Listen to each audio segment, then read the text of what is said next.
guys. Can you see me? Yeah, my neighbors.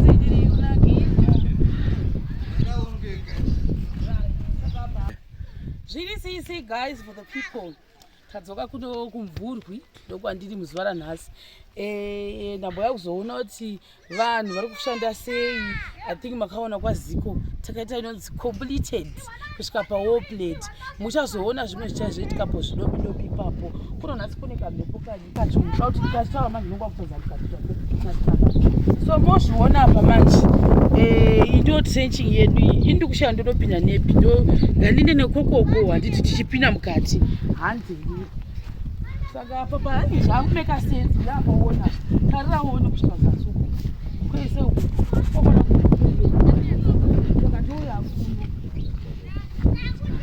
nhasi tambouya nerelative yeclient yedu unombooneko right.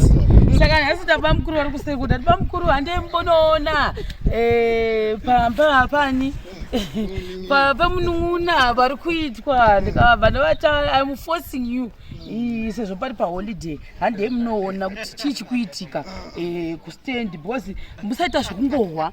Saka vasvika vakashamisika kuti vanhu vatopedza kudai so vashamisika nditika saka muno munhu apa pasati papera nemusika chatopinda.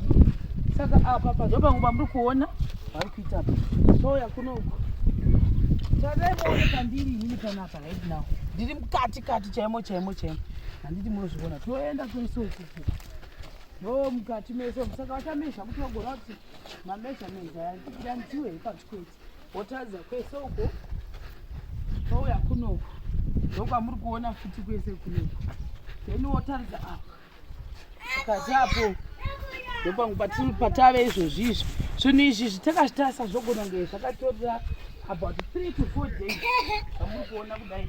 Touya panapa mukuona motasa kufuti kwatabva uko hamunozviona kuti trenching yedu tabuda sei. Uya uradze apa futi apapo achifamba winda yekumberi kwangu. Saka apa ndo zvamuri kuona koko hamozviona taridza futi pakati apo saka pese apapa itrenching yese yanga ichirohwa iyi handitika. Saka apa vanenge vakumirira kuti mangwana pachaitwa maofisi kuti avhurwe voenda kundobhuka. Kana vachibhuka apa pando pavada kupesa apapa pamukuona apapa patosara padikidiki pane papera manje apapa ndopa kwese kumashure kwese kwapera kudzoka ipapo padikidiki apapa handei toona uko touya apa parohwa futi pamuri kuona apa kudzika kwacho ndokwadada kuti muone chete kuti kwakadzika sei handiti handei mberi toenda. So this area muri kuona pakakura panapa iyi area iyi ndeyechimini yamuri kuona ine unoshata ko pazokura pakafara kudai sei ndepechimini ndo patiri panapa uchiona kwatabva kwese ukokoko pakarohwa basa guys. I think ndanga ndiri panapa on Friday, so Saturday, Sunday, Monday, today is Tuesday trenching iri kubva yapera. So it took us 4 days kuti trenching ichinge yapera. Uzviona mahipi ese amuri kuona ayo kutrenja kwesoko wopinda apo apa panamboya makuseni vakomana kwasanyazopedza but patopeswa izvozvizvi pamuri kuona pachisheperera because vanozvisheperera zvakare so that wekukanzuru kana vauya vanovachasei vachiona zvinhu zvakanaka handei apa toinda apo zvakare uko ndo kumwe kwavari kuro watopedza vaniwe uko ndasvika makuseni vachiri wakuside kunoko. Saka izvizvi takatasa kudai patopera because ndasvika tingi vari panapa ndopahanga vari. Saka apa pandofunga kangu kuti pese apapo patopera neapapa patopera nechikona chitokotoko icho chichi ndochavava saka right. So guys, for the people isusu kuti kana munawo maprojects aiwa tiripo talk to us tinouya kwamune muri ikoko hatimboregi mabasa ndo atiri kutoda ende tiri kutomatsvaga nemaziso epink.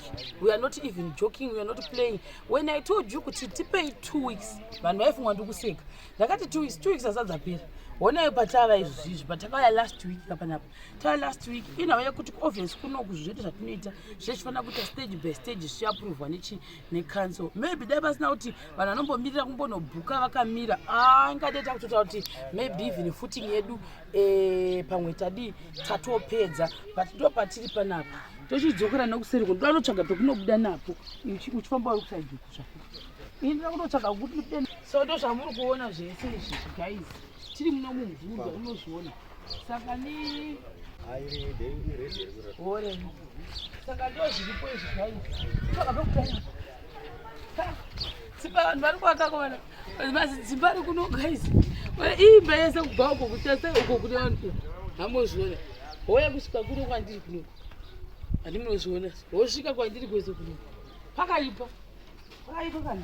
Saka ndinoda kutsvaga kupinda nako bosi andizongopinda manje. Nandigoni kubuda saka ndokune mvura yedu apa. Hamunozviona. Yaitanga ichibva. Handei.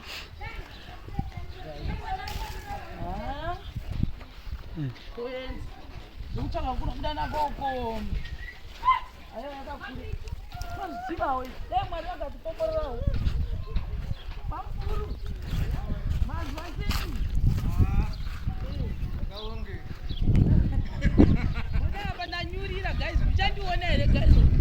Can you see me?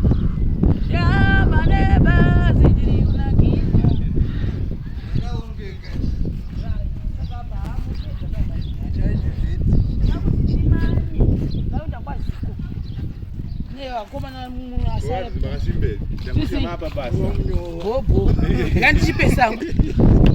So guys, for the people, ndozvamaona zvaitika kusvika nhasi Tuesday. Tomorrow zvezvapera zvese vakuchina kuti vakwanisa kubhuka kuti vaapruvirwe kuti trenching yavakaita iyi ndiyo here kana kuti kwete. Ndozvatamirira izvozvo. Vouyawo kanzo voapruva, then kana zvadero tochiziva kuti next stage yedu rakamira sei. Potwa footing nezvimwe. Before footing pane zvimwe zvakanyorwa pabepa zvofanira kuitwa. Wondobhuka wodzoka wodira footing. Kana wapedza footing woenda zvokunobhuka wodzoka wotanga brickwork kuda pasi chamusoro. Chitoda foundation yakakura. Zvitina ngazvibude. Hamuzviona.